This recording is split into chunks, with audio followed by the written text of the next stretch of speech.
मुझे पूरा भरोसा है कि प्रशासन रामविलास सुमन जी के सम्मान और रामविलास सुमन जी के ऊपर किसी तरह का अपमान का व्यवहार नहीं कर पाएंगे। और अगर अभी भी सरकार ने खुली छूट दे रखी है तो सरकार इसके लिए जिम्मेदार है। आगरा में आज कड़ी सेना ये कोई सेना नहीं है, ये भारतीय जनता पार्टी की सेना है। उधर राणा सांगा विवाद पर भूपेंद्र चौधरी ने समाजवादी पार्टी पर निशाना साधा। उन्होंने कहा कि एसपी का चरित्र सबको मालूम है।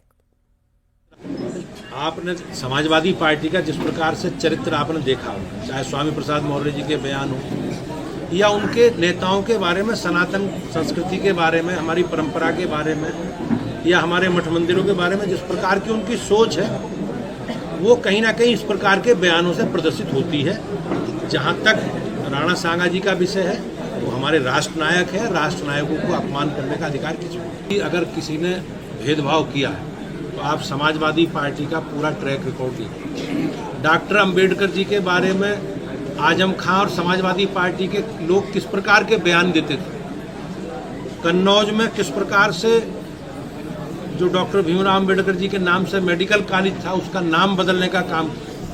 जिलों में जिस प्रकार से जो हमारे दलित महापुरुषों की पहचान मिटाने का काम हमेशा समाजवादी पार्टी ने किया।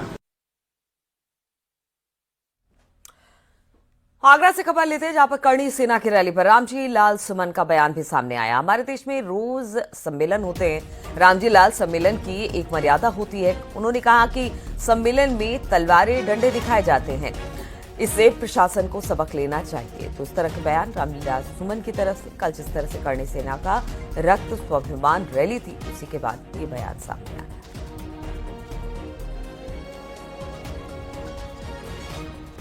मैं उन्होंने दिया था, उनसे ही आपको सवाल पूछना चाहिए था।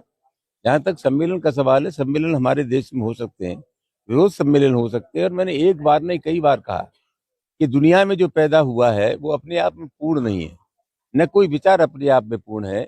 हमारी राय से लोग इत्तेफाक नहीं करेंगे, ऐसा मैं मानता हूं। कुछ लोग हमारी राय के हो सकते हैं और कुछ लोग हमारी राय के नहीं हो सकते। तो जनतंत्र में हमें विरोध करने का अधिकार है, लेकिन उसकी एक मर्यादा भी है। जनतंत्र संविधान की सीमाओं के अंदर होना चाहिए, कानून के अंदर होना चाहिए। और मैं समझता हूँ जो हालात पैदा हो रहे हैं, जिस तरह से लोग विरोध कर रहे हैं, ये तो अराजकता है, गैर कानूनी है और हिंसा को बढ़ावा देना है। प्रशासन को सबक सीखना चाहिए। प्रशासन ने सशर्त अनुमति दी थी कार्यक्रम करने की, और कार्यक्रम करने के लिए जो शर्तें थी उनका पालन नहीं हुआ। प्रशासन को उसका संज्ञान लेकर